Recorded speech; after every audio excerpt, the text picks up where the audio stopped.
After that, I'm gonna go up to like 500 maybe, and that's gonna be my peak off season. And with that, my body can easily get up to like 265 if I'm training and eating perfectly.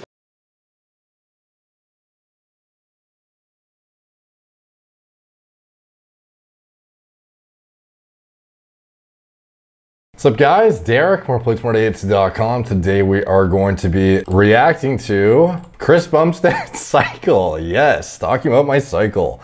Reason why this is so funny is the other day there was a video made by Bryce Trout who did an impression of, I don't know, this was like a year ago or something. Bumstead put up like a controversial teenage shot saying he was natty, and he just took like pre-workout and random shit, like natty stuff. And then, you know, there was a lot of debate as to if he was natural or not at the time or what the deal was. And, you know, Ian came out with this big statement how, well, it wasn't a big statement, but just a statement how all he used for the show after that picture was like Anavar or something. There was a big thing about it. It was, if you go through my channel and type in Chris Bumstead, you'll find it. But pretty funny impression from Bryce here. I don't know, you tell me if his More Plates, More Dates impression is on point. I feel like his Bumstead one is definitely his fucking like 10 out of 10 though for the impression. But anyways, hilarious shit. I don't even think the conclusion, it's funny because he like decided to make his own conclusion that was like, not even what I fucking said, but it was you know, a funny back and forth. I've never seen somebody do an impression where they like play both characters. But anyways, I thought this was fitting given it was published the other day, about a week ago actually at this point, but a bunch of people have been asking me to react to it. And I was like, fuck, like I just did the impression short I put up from Bryce, I reposted it, and how fitting to just go into the cycle again. Chris is talking about it, why the fuck not? So let's hear what he has to say. And right now, that's why I'm gonna be taking 4 days off training because I'm getting blood work done this weekend. And a lot of times as bodybuilders, when you train really hard, it can increase your creatinine levels and higher stress and inflammation in the body and can affect your blood work a little bit. So to get a better baseline, you're supposed to take time off before going to the gym. Yeah, sometimes I see people getting blood work literally the day after, thinking like, oh, this is like gonna show my best, you know, testosterone reading. It's gonna show the best like metrics of my health. And it's like, it's going to show artificial levels of stress essentially. Because again, working out, it's almost like a hormetic stressor. It's something that you then, it's like transiently like bad, as in it's like stressful for your body. It's not bad, but your body reacts accordingly by creating a response to that stress, which is favorable in a health metabolic context. So, but on your blood work transiently, you might see like transient aberrations in certain metrics that make it look like you have health problems that you just don't have. So, you know, especially for bodybuilders who are inducing massive amounts of muscle trauma and shit like that, you definitely want to be taking multiple days off before you go get a blood test done, or else you might think something's way off that otherwise isn't. You know, a liver enzyme elevation that may otherwise not even be there, seemingly. You have, you know, a CRP that's higher, you have a creatinine like you mentioned. You know, there are certain metrics that are gonna get thrown off if you are getting a blood test done right after heavy multiple days of training. And before getting blood work, so next 3 days, I'm taking off the gym after today, and then blood work on the weekend, making sure I'm healthy. And after that, we're gonna be starting my off season. A little bit late, but I've been training hard and doing everything right, but my supplements have been very low this year. They're 2 centuries. I'm trying not to say specific words because I don't like talking about it because people take stuff and run with it and copy it, and I don't want that to be the point of this. But the point I would like to say is that getting the most of the least is still something that all bodybuilders should be trying to do. You know, I like commend him for trying to be transparent, but also not be like, you know, way too dictating of like what Mr. Olympia takes. Because again, a lot of people aspire to be like Chris. A lot of people look up to him, very much so, to a point that they could copy what he does. I understand, you know, why both sides of the spectrum, it's a complicated kind of seesaw where you don't want to be keeping people in the dark, but also at the same time, you don't want to like inspire generation to use shit, you know, to get to your level. However, it's kind of a fucked up scenario because ultimately this sport, it's like everyone is fully aware that if you are going to try and become, you know, a classic champion, like you're going to have to take shit at the end of the day. It's an unfortunate ultimatum that is inevitably leading down the path of the Sazul. But again, the majority of people watching a shit aren't going to actually be competing and trying to become a top bodybuilder. So it's kind of like when millions of people are watching, like I understand why he is relatively withdrawn about trying to say specifics. And I guess a lot of young guys, like maybe they don't even know what he's talking about. So they're just going to like gloss over it. Whereas the guys who know what he's talking about, when he's just like 2, what do you say, centuries or whatever the fuck he said, like people are kind of, people in the know kind of like are going to figure it out, I guess. I don't know. And I have had 14 months between Olympias, and a weight cap that I don't have to make. So I've been just really focusing on my health. I got a new doctor, I'm doing blood work. This is the 4th time this year that I've done blood work, and it's been getting better and better progressively. So the more you know, the more you can handle stuff. And that has helped with my stress around my health that I've had in the past due to my autoimmune. So I've been, like I said, very low dose in my supplements that I've been doing. I'm gonna be going up a little bit more after this if I'm healthy. And I hate talking about it because I don't want to say things. I don't want people to do it. But numbers are around 200 that I've been doing. Okay, so like his cruise, 200 milligrams presumably of a test base, maybe like, I don't know, maybe like 150 of test and like 50 primo or something. But probably just like 200 test as a baseline is presumably what he's asserting. Maybe like a little bit of GH in there, who knows. And I come off once a year completely. And see, that's the interesting thing, the come off once a year completely thing. It's like a lot of top pros outline that as if it's like an admirable thing of cleaning out, as in it's like everyone should do this, but in reality, is it actually a healthier practice? Like on paper, I can see why the perception is that it's healthier because you're actually clearing your body of drugs. It's like, okay, I'm not taking anything for a span of time during the year, therefore I am like doing more responsible things. But it's like when your HPTA is so butt fucked from being a like top tier bodybuilder who was taking progestogenic drugs, testosterone based, you're using this, you're using that, you know, unless you're using like extremely short esters and clearing them out of your system and then you've been doing this for so many years and shutting yourself down to a point where your cleaning out essentially is just transiently removing the compounds right when you achieve a level of negative HPTA suppression going down to 0 and actually getting to a state where you will be able to restore actual fertility metrics and actual like natural production.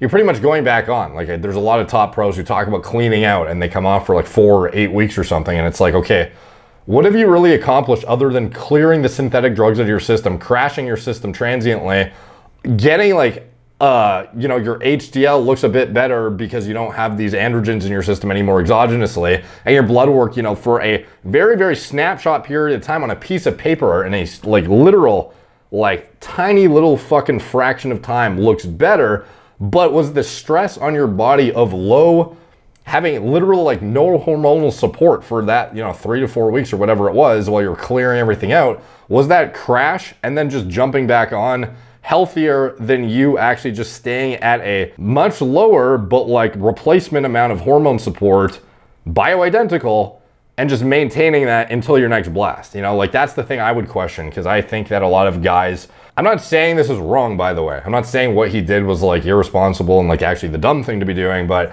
like I would actually question that personally, as if I was a bodybuilder who was blasting the fuck out of myself for, you know, however many months per year, and then I'm gonna try and improve my health. Is my time where I'm trying to improve my health and get everything to as top tier of a position as possible going to involve crashing my system?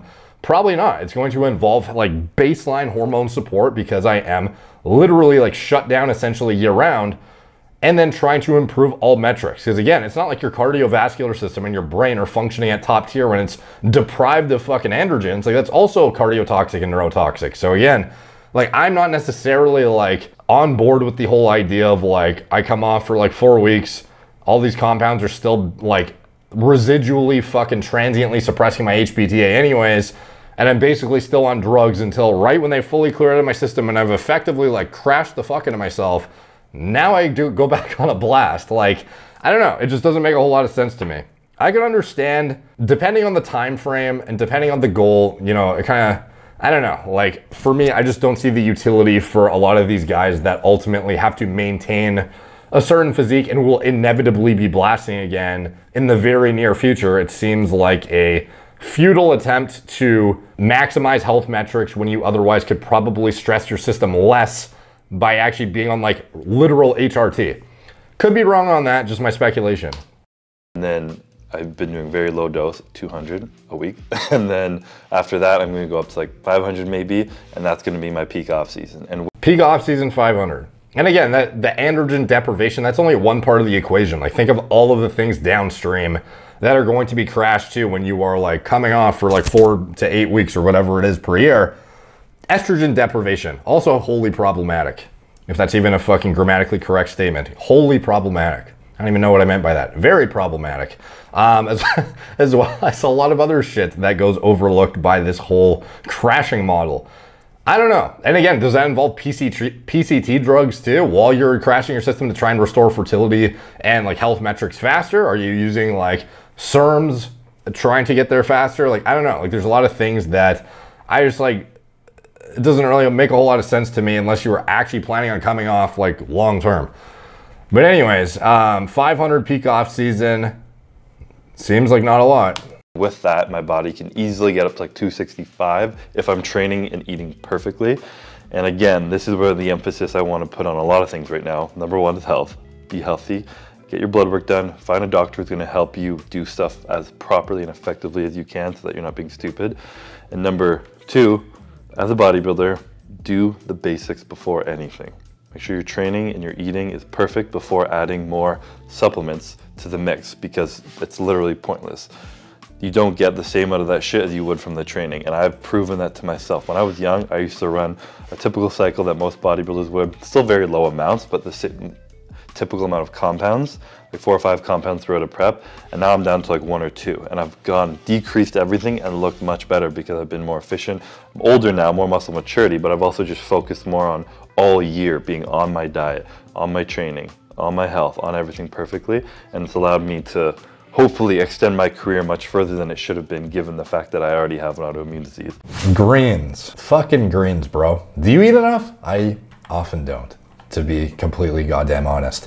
This is something that and by the way, sponsor of today's episode, AG1 by Athletic Greens. I don't know why I call it episode. This is a video on YouTube, whatever. At the end of the day, this is a product I use as my greens supplement, insurance policy of sorts, because I do not eat enough lettuce, spinach, etc. This is something I used to be pretty dialed on, but as I got more busy through entrepreneurial stuff and just started to value my time more and valued sitting at the table eating salads less, I came to appreciate the convenience of something like this, which is something I mix up in 5 seconds, slam in 5 seconds, actually 5 seconds, but it's pretty fucking quick. And it has 75 vitamins, minerals, whole food source superfoods, probiotics, and adaptogens in one convenient daily serving. Special blend of ingredients helps support your body's nutritional needs, supports gut health, immunity, and energy, recovery, focus, and aging. So again, for me, some of this interesting, unique spins on stuff like the digestive enzymes, mushroom complex, adaptogens, etc. That's all like fringe benefit stuff. But for me, the main reason I use it is to hit my greens requirements, which frankly, I was very hit or miss on. This is something that I mainly got turned on to by watching other content creators that I respected in the science-based space that were also using it. And I was like, okay, this is the formula that I trust their adherence to the literature, because they've had 52 changes over the last 10 years, apparently. So they're constantly staying up to date on nutritional information. So for me, that really reinforced my confidence, as well as the individuals who are using it, that I actually consume their content myself and I trust what they're saying. So anyways, this is what I'm using now personally. And I think, if it aligns with kind of what you're looking for, it might be valuable for you as well. They have a free year supply of K2 and D3 as well. I mentioned it before, this is in my top 3 to 5 like literal no-brainer supplements. Almost everyone is deficient in D3 and K2. This is something that supports immune function, bone health, cardiovascular health, as well as androgen status. How many people are low in D3? This is something that comes free when you use the link in the description below, which is athleticgreens.com/moreplates-more-dates. And you get 5 free travel packs as well of the Athletic Greens formula. So if you want to support me, you can check it out. The link is in the description below. And back to our regularly scheduled programming. So yeah, so a lot of good things said there. And yeah, I'm definitely totally on board with the whole milking the most you can out of the least. And if he can get away with, 500 in the peak off season, like, You know, great. Because if that's fucking great. If you can be a top Classic Olympia pro winner, Classic Olympia fucking literal Olympian, not just, you know, competing at the Olympia at a top level, but winning the whole thing, and you only need to use 500 in the off season. Now again, I'm assuming he's being pretty careful with his words here. Like he says, I'm on 200, and then I go to 500 in the off season, and then, you know, contest prep, it's only 1 or 2 compounds, whereas it used to be like 4 or 5 compounds, but still pretty low amounts, blah, blah, blah.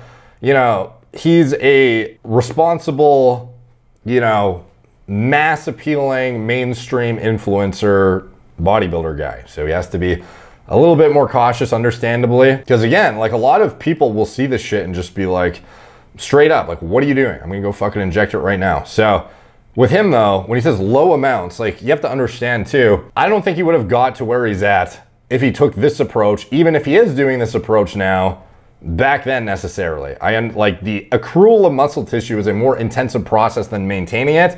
And at this point, he is just refining and dialing shit in, presumably. I am sure he's not trying to pack on like new size, especially if he's late in an off season, using a maximum dose of 0.5 gram and then, you know, transitioning right into prep.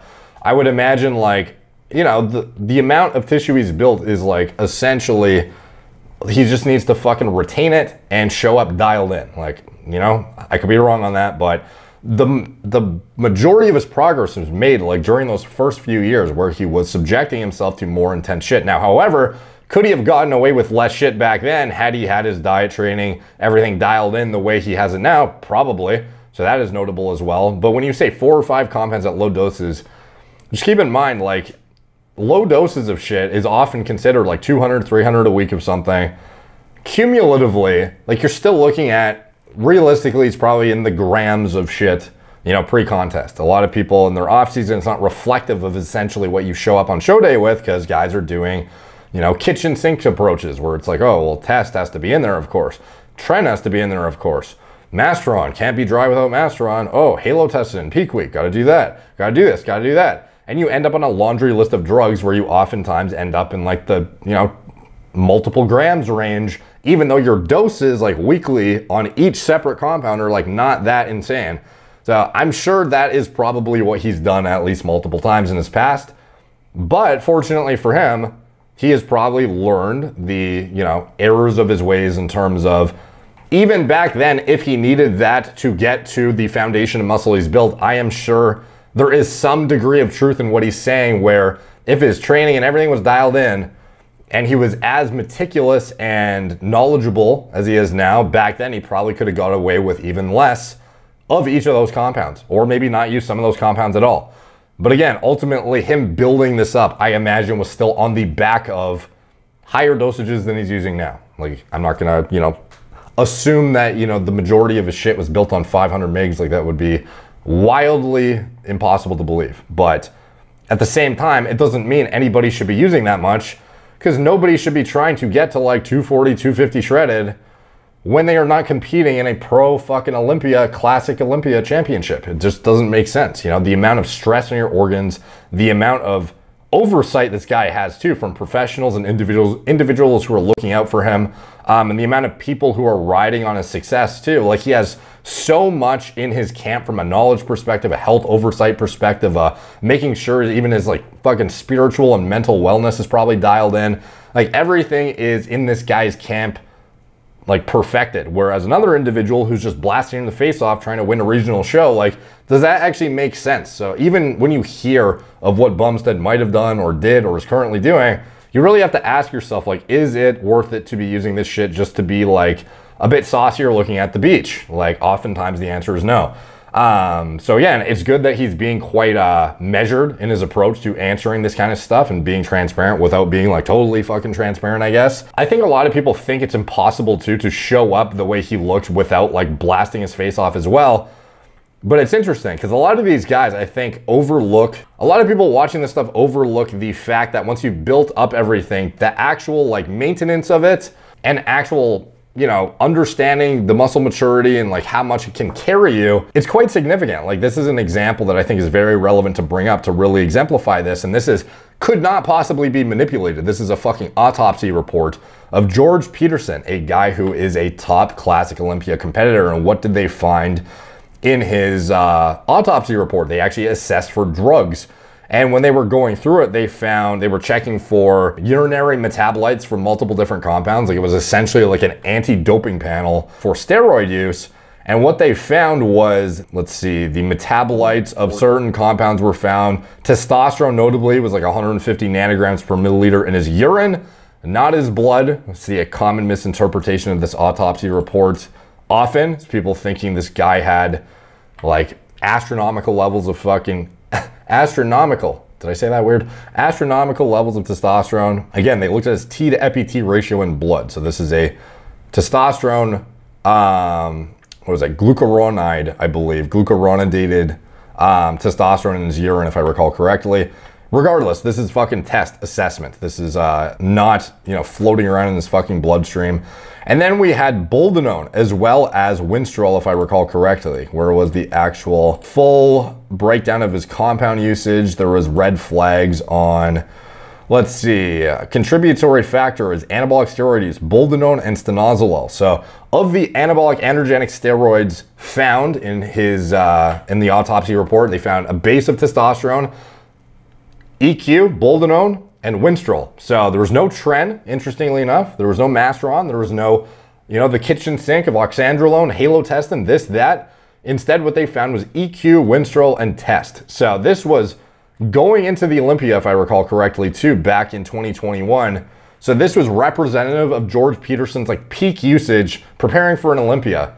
And this was a guy who otherwise had a huge amount of muscle memory, like was the peak of his weight class, if I recall correctly, and did not have any use for pushing the envelope aggressively to try and like push into a new size category or something. So is it so unorthodox for somebody to be on just a couple compounds now who's a veteran in the sport and has kind of like put in the work already and already exposed themselves to higher amounts of drugs and, you know, built up all this tissue and done the fucking work with the heavy training, the this and that?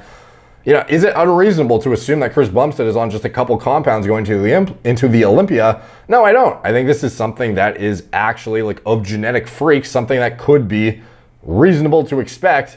But again, like obviously there's shit being used. I just think that everyone assumes everyone is entirely irresponsibly using and abusing the fuck out of shit. Like again, any of this stuff is abuse at the end of the day. Anything above and beyond HRT is like abusive territory, technically, however you want to define it. But it's not always everyone's on trend. Everyone's doing this. Everyone's doing that. So I would not be surprised if Chris goes into the Olympia on, you know, like a base of test, you know, a little bit of maybe some trend or, you know, some masteron for the drying effect or, you know, whatever. Some oxandrolone because it's an actual more progressive compound that is not as problematic. Actually, it's metabolized mainly by the kidneys, so perhaps he would not be using that. If I recall correctly, that would be something that would probably not be as ideal for him. But I don't know, like certain, like Primo, for example, like would it be unreasonable to think that he pushes Primo a bit higher because it's a more refined and like, you know, safer DHT derivative, but still produces a good cosmetic look? Like, no, some of the shit I think would be, his approach is definitely more minimalistic than it used to be, and he can probably get away with a lot less than he used to now as well, despite the fact that he's at the top of the sport. So I'm not like, holy shit, this guy's lying to everyone's face when I see this video. You know, like I am sure some of these dosages broken down could be realistic for like right now. Going into the Olympia, I'm sure shit will probably get into the, you know, gram range, approximately, you know, something like that. But it's probably, I don't think it's unreasonable to see him on something as minimalistic as a, you know, George Peterson prep cycle where he's on test, EQ, and winstrol. Now, obviously, would that be, you know, the combo of choice? Obviously, it's individually dependent and, you know, depends on the situation, how much aromatization you have, how much this, how much that, you know, how you respond to the compounds overall individually. But yeah, I think it's not totally fucking out there for him to say what he's saying. So I'm not really sure the point of all this, but pretty much I just want to really stress on anyone getting into bodybuilding, focus on the basics and the consistency of food and training before absolutely anything, because all that matters. And if ever you want to dive into the supplements, wait until the last possible minute, if you even want to do it, because it can have life-lasting negative effects to your fertility, to your sex, your libido, to your hormones, your skin, your acne, everything. It's like, I know he knows all the bad effects, but like he's clearly just like trying to crank this out and just like stress the importance of what he's saying. But it's just funny how your brain skips over some of the things you probably would have said, like, you know, like nephrotoxicity, cardiovascular disease, neurotoxicity, and it goes right to like, such overlap, like fertility, your sex, life-lasting effects to your sex, to your skin, to your acne. You know? Don't fucking do it, bro. And what are you doing it for? Are you gonna win the Olympia? You know, probably not. Sorry. Only very few people live one a year win the Olympia. So like, you're probably not going to. Just don't fuck your shit up. Don't be an idiot.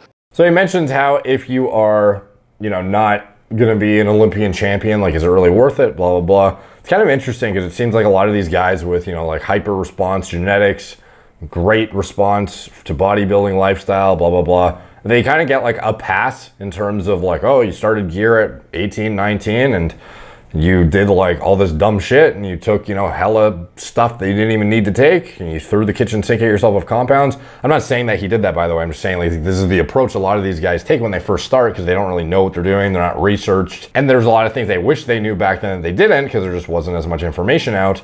But at the same time, other individuals who have like bad genetics, if they took stuff, if they had the same dreams and aspirations and took stuff at like 18 or 19, they're seen as like irresponsible and stupid. Whereas guys like, I don't know, Bumstead or whoever might not be seen in that same light because it was just getting them to their inevitable like title in a more expedited time frame. It's just an interesting juxtaposition. I think ultimately that there are a lot of people that are going to be taking this shit, and transparency around the information of your genetic response is key to understand and really wrap your head around. Because when these guys are, on the one hand, I am like totally understanding why he wants to be like very, very ambiguous about what he does, what he is doing, what he's done to get here, etc.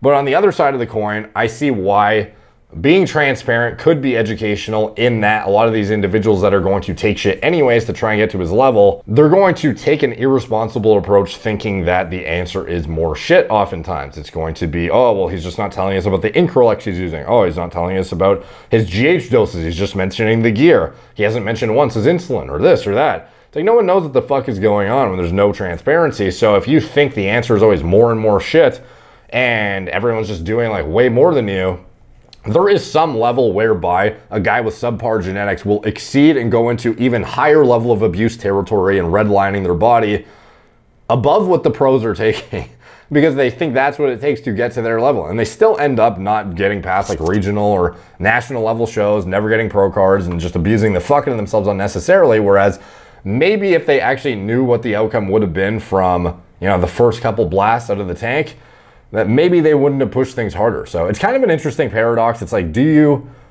know, should you be ambiguous? Should you not be ambiguous?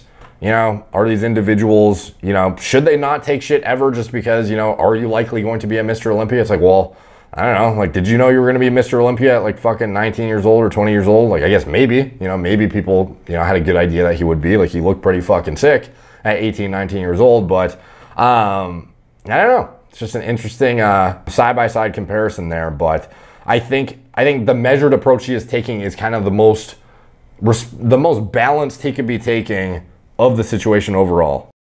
And if you love training, just fucking go after all the other things. There's a few things like natural supplements that actually have been proven to work, like terkesterone, Tonkat Ali, Fedosia agrestis, and a bunch of things that people can take as well as creatine, protein, and all this shit, the basics. So focus on that stuff first. But it is super fascinating. The only thing I would say of that that's been like proven to work is protein and creatine. Well, I don't know. Like, I guess Tomcat I would probably vouch for like proven to work in literature as well. But interesting to hear him shout out all those. But yeah, like obviously maxing out your natural progress makes the most sense. And I'm sure if he could go back in time and do things over again, he would probably I don't know. Like, I don't know if he would change the year at which he started gear, because it's like, for him, he got to where he is because of, you know, when he started and what he did. But I'm sure there is a more calculated and reasonable approach he would have taken, and he could have got a lot further with less, faster, had he known what he knows now about diet, training, etc. And I think a lot of people do haphazardly start too soon at the end of the day. So even if you're trying to take this devil's advocate approach to what he's saying, at the end of the day, I think majority of people, myself included, really wish they knew more than they did when they started. Like, even the people that you probably defer to for educational material on this stuff, even if it's your bro at the gym or like a YouTuber or a fucking doctor, like oftentimes those individuals, before they knew the shit they knew, they did something stupid. And it's almost like what led them to know what they know now, assuming they're even a reasonable source of information to begin with. And this is why you need to really do your due diligence in researching this shit, because it's not just the first person you listen to sounds intelligent. Like, don't just listen to fucking me too. Like, if you're listening to this as some sort of like deferral of like, should Chris have done, or this or that, like, this is years of research to actually wrap your head around the HPTA, endocrine system, how these drugs operate, you know, managing your hormonal spikes after an injection, you know, frequency of administration, ester lengths, this, that, estrogenic burden, how you respond from a gyno perspective, an acne perspective, a this, a that, a hair loss, organ stress, angiotensin receptor blockers, if you have blood pressure issues, this, that, like, so many things to fucking learn about that majority of people didn't. And it would be prudent, if you wanted to maximize your health longevity, especially if this is a sport you're going to be pursuing, to know that stuff ahead of time. And fortunately, that stuff you can learn while you're actually fucking training and learning your diet and dialing everything in, because you can take years to hit your natural limit. Now, again, while I don't think you need like 10 years of natural training to reach your peak, and you will be just like eking out like negligible returns per year at that point, likely, at the end of the day, there are a lot of individuals who, even as a natural, didn't know what they were doing in their first year of training and still have, like, you know, years under your belt to get before you are at a point where it's probably reasonable to justify even going to the dark side, pending that your fucking goals even need it to begin with. Because again, the majority of people are just doing this for the beach or the whatever. But is that worth it to you? You know, I don't think anyone should be too judgmental of guys who are doing this just for vanity purposes too. At the end of the day, like, while it is, you know, the white knight fucking like noble thing to say that, oh, you're a piece of shit if you're not trying to win an Olympia and you're taking a bunch of gear. Like, the reality is a lot of bodybuilders would be taking shit if they weren't competing anyways. Like, let's be honest, a lot of these guys would be. I'm not saying it's good or it's bad or whatever, but at the end of the day, all you can do is educate yourself and understand the risks fully before you get into this stuff. Not, you know, try and cover up the deaths that are happening and say like, oh, it's probably, you know, where's the bodies? Like, they're all fucking around you, you know? Like, the where's the bodies quote, I think has been thoroughly outdated at this point and is a very real thing. There are a lot of bodies, even in 20s and 30s, of age brackets. So it's a very serious thing. This is not just something to gloss over. It's not something that the risks are overhyped by guys who are pros who are just trying to convince you to not use shit. Like, this is very, very serious stuff. And if it goes unaddressed and you let your blood pressure run high, or you let the stress on your organs from excessive water retention because you don't understand how to modulate your hormones run wild, or this or that, it can all fuck you up like relatively quickly. While it is a cumulative process, it will still fuck you up relatively quickly and take years off your life. Go, you know, years with unaddressed sleep apnea from being a large individual because of the gear you ran, the amount of food you eat, and the body weight you carry because you're a bodybuilder. You know, how much stress is that and war your heart is going through every night without you even realizing it? How shit your sleep is because your neck is fucking massive. Like, there are so many things that go overlooked that shave decades off guys' lives because of this lifestyle, and it is just ultimately your responsibility to understand it thoroughly before you get into it and thoroughly educate yourself, because it's a fucking risky sport / lifestyle. More into progressive healthcare stuff, that's what I've been really fascinated by, is I have been taking, my liver enzymes were elevated after I got COVID, like really high, and that's because COVID is like an infection that your liver has to produce to help yourself heal. So when it was really elevated after, I was like, fuck, like, is this from like the stuff I've been taking? And so I started taking glutathione. I actually got like a prescription for it, and I was injectable glutathione. I was taking 3 mils a week of that stuff, and my liver enzymes came down so much faster than a typical person would because of that. But I would have never even known that if I hadn't done my blood work. I would have been sitting with those elevated enzymes, which probably everyone who got COVID would have had as well, and it helped me a lot. And one thing you should check too is your D dimer for clotting factors, because again, if you are recovering from that, you know, one of the big concerns is blood clots, and it's worthwhile to check your blood metrics for signs of that, because if you have like, you know, a clot buildup, it's something that could dislodge and otherwise cause a pulmonary embolism or something. This is something that happened to a friend of mine when he was only 21 years old. Now again, wasn't from COVID, obviously. This was, you know, many, many years ago, but it was from unaddressed high blood pressure, and he got a clot buildup in his leg, dislodged, killed him instantly. So This is serious shit again. Like I just mentioned the fucking, like the age bracket of being 20s and 30s. Like this is something I have personal fucking experience with. My best friend died at 21 years old. What I suspect to be blood gear combined with genetically predisposed to high blood pressure. It just ran in his family. You know, back then, you know, could that have been something that was fixed through, you know, electrolyte modulation, not taking gear, et cetera, et cetera. Yeah, I'm sure what I suspect to be hormone use didn't fucking help, you know, and he probably could have. I wish I knew. This is one of the reasons I wish I knew the stuff I knew now back then, even not just to help me, but to help fucking other people that I've seen undergo, like, experience the worst of outcomes. Top of that, if my blood pressure is higher, I have a blood pressure monitor, a cuff at home. If my blood pressure ever goes up in the off season because I put on 20 pounds, I can start taking revived blood pressure, take extra beetroot extract, start doing more cardio, maybe cut some sodium out of my diet. There's a lot of smart things that you can do if you're on top of your health. But if I didn't know my blood pressure was high because I didn't have the cuff at home, I'd be damaging my kidneys, my heart health, and everything into the future. Something I think a lot of people overlook when it comes to blood pressure too is electrolytes, not just from a sodium aspect. A lot of people just think, oh, restrict the fuck out of sodium. And yeah, like obviously, you know, that is a, you know, first go-to tactic for a lot of people, but I think most people just don't get enough potassium and magnesium in too. Like I supplement magnesium bisglycinate every night, and potassium, most people are deficient. Like the potassium requirements are much higher than people are aware of. And they'll crank the fuck out of sodium, but then their potassium is like horrendous. And having a balance of all the electrolytes is going to be critical for good water balance in your body. And I think a lot of people end up with problematic blood pressure simply by not addressing like basic minerals and electrolyte intake. So yeah, really be on top of monitoring your health, because in our day and age, there's so many resources that you can do, even if you have money. I'm starting to do intravenous stem cell therapy for just overall recovery as well as inflammation and everything in my body.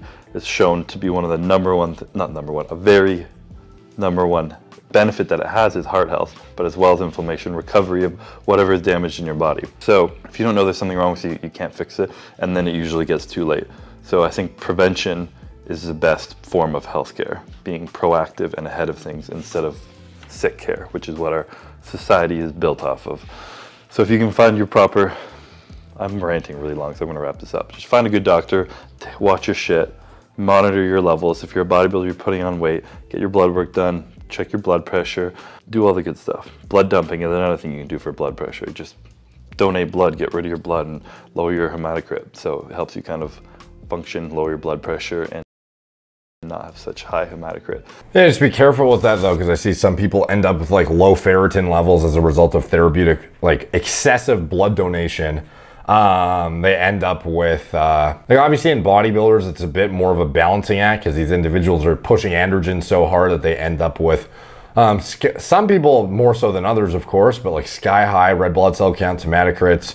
And then it's like, what do you do at that point? Do you, you know, dump blood, or do you leave it, or you just do a fuck ton of like cardio, or like what are you doing? And do you stay better hydrated? Like what do you do? But you got to be aware of the things that happen when you get rid of that blood too, when it comes to like what is carried around in that blood that you were also dumping, and could you become deficient in any of those things? And occasionally it's, you know, problematic outcomes occur from like excessive therapeutic phlebotomy. So you got to be careful about that too. I'm not saying that you shouldn't do it. I'm just saying to be aware of the things that could become deficient when you are doing this like very, very routinely in response to your anabolic exposure. And he did say something that is very worthwhile to reiterate, is the preventative medicine approach. You don't just wait until you're sick. Get on your shit beforehand, because, you know, an ounce of prevention is worth a pound of cure. I've said it a bunch of times.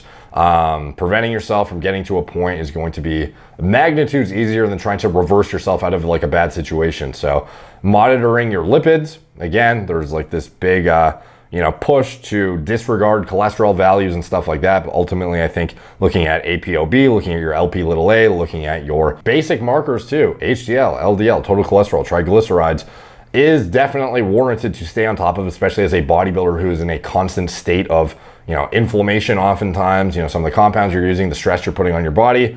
If you end up with atherosclerosis at a much younger age, like it's not an unexpected outcome. Staying on top of this and making sure you are putting your body in as I don't know, careful of a position for avoidance of that would be prudent. And that may otherwise involve pharmacology to some extent too. Oftentimes diet manipulation and genetic predispositions. If you're, you know, I don't know, if you have familial hypercholesterolemia, should you be a bodybuilder? You know, probably fucking not, you know? Or at that point, do you use a PCSK9 inhibitor with ezetimibe, with a fucking statin, all concurrently just to be able to do it? You know, at that, like, these are the sort of things you should know before you get into bodybuilding and blast your fucking face off, is if, are your genetics even conducive to staying in a reasonable level of not disastrous health while you're doing the sport? Because some of the best genetically gifted individuals too, the most successful bodybuilders with the greatest longevity are going to be the guys who tolerate the drugs the best too. It's not just do you respond well, it's also can you avoid getting fucked up while you're using them. So you have to be mindful of that. And understanding the pharmacology around, I don't know, like even blood pressure modulation. If you can't get your blood pressure down through electrolyte balancing and this and that, well, again, like, are the compounds you're using too water retentive? Is what you're using even like a fucking sensical stack? Are your dosages too high of highly aromatizing drugs? Do you need to inhibit angiotensin receptor with a blocker? You know, there's a lot of things to be considerate of that, you know, having a high quality doctor in your camp who understands bodybuilding and the risks and needs of bodybuilders to attenuate the risks would be warranted. And that's why I'm so prideful when I talk about Merrick Health. We have a lot of people who are on staff, from the providers, the doctors, etc., who oversee bodybuilders and top performing athletes, who we're not judgmental of guys who do this stuff. We are very, very understanding of the you know, stuff that these guys are imposing upon themselves and why they're doing it. And we're not going to just, you know, obviously we're not going to advise you take fucking, you know, a bunch of gear, but it's understandable that some guys are doing things to to their bodies that are not the most conducive to health, and attenuating the damage is something you need somebody looking out for you who is not going to judge you poorly whilst giving you that oversight. Because a lot of doctors will just be like, fuck you, get out of my office until you stop taking gear. And, you know, that's not helpful for a guy who is, you know, doing this for their life and is going to be competing and making a living out of it, or is in a top sport that requires hormone assistance or whatever. You know, having a doctor who's non-judgmental and actually understands the risks and actually understands the context of each drug, very, very fucking prudent. But yeah, I'm going to stop ranting about this because I'm not a healthcare professional. Nothing I'm saying is that you should do. I'm just saying you should find a healthcare professional to help you monitor your shit properly, because bodybuilding is a potentially very dangerous sport. And I think everybody should be doing it as safely and effectively as possible. It's also going to be very fun if you're doing it the right way. And I've been focusing on that, and I'm trying to be one of the healthiest bodybuilders that I can be, especially with my pre-existing health conditions. So that's a message I really want to emphasize and get across to all young people following me and diving into this, because it's the most important thing. If you don't have your health, you don't have anything. That was a quote from someone that was talking about, you either have 99 problems or you have a health problem. Kind of was that a Jay-Z song? 99 problems, but a bitch ain't one. But it was a play off that. It was like, you either have 99 problems, which is everything's wrong, or you have one health problem, because health is everything. You could be worried about your job, your career, your relationship, all this shit, but if you have cancer and you figure out you're gonna die, that's all you care about, because your health is everything. So make sure that stuff is a priority of yours, and then you can focus on the other parts of your life and chase other dreams, bodybuilding, whatever stupid stuff that we do to our body, you know? But yeah, that's my rant over. My food's getting cold. I gotta eat. Thank you guys for listening to today's TED Talk. All right, that is the probably longer than anticipated, as you would expect from me at this point, response to the talking about my cycle. So we discussed the cycle, talked about the risks of bodybuilding, talked about education around the sport and what goes into it, and being careful in getting a high quality medical oversight. But again, educating yourself around everything that goes into the sport and being very, very realistic and calculated when it comes to deciding what is worth imposing these stresses on your body, if it is worth imposing these stresses, and if you're even genetically equipped to handle these stresses. So again, that's the video. Hopefully you guys found it insightful, informative. Let me know what you think in the comments down below about Chris's cycle and, I don't know, his just general approach to stuff, and I don't know, anything that was talked about in the video. All the comments are much appreciated. Like, subscribe, check out my blog, moreplacemoredates.com. Follow me on Instagram at moreplacemoredates. Facebook, Snapchat, Twitter, TikTok, Apple Podcasts. If you want to support the channel, you can check out anything I'm associated with in the video description below, most notably Merrick Health. I mentioned the preventative medicine, getting a high quality medical provider in your camp who understands this stuff. We have providers and doctors on staff who are staying always on top of the most cutting edge literature when it comes to endocrinology, pharmacology, biology, and even individuals who are tailored for bodybuilders and are former, bodybuilding enthusiasts themselves, and understand, if a guy comes in on fucking trend, like, not to tell him he's a piece of shit and rather make him aware of, the risks and what kind of ways to attenuate the damage that would be warranted, and kind of give a individualized preventative medicine approach to, maximizing their quality of life, longevity, etc., whilst they impose these stresses upon themselves. Now, again, not something we condone, but again, we're not going to judge you like a irresponsible fucking drug addict if you come into the clinic and are looking for a doctor who actually understands how to maximize your health potential whilst you are subjecting yourself to this lifestyle. So just like Chris, find a high quality doctor. Couldn't stress that highly enough. Very good information. So that's the video for today. Talk to you guys soon.